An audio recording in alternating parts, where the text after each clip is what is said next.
Hey everyone, if TikTok's autoplay around keeps surprising you, this quick guide is for you. I'll show you the simple settings that help you stop automatic audio, enjoy quicker browsing, and stay in control of your viewing experience every day easily. Let's get started. First thing first, open the TikTok app on your phone. After the app is open, tap on your profile icon at the bottom right corner. In the profile page, tap on the three-line icon in the top right corner. After that, click on Settings and Privacy. In the Settings and Privacy menu, scroll down a little. Here you can see various options. Look for the Playback option. Once you found them, click on it. After that, at the very top, find the Open TikTok on Mute.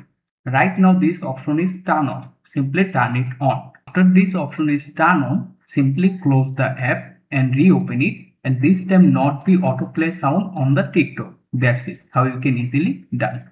Thanks for watching. If this tip helped, please like, sharing and subscribe for more easy tutorials and useful tech updates every single day ahead.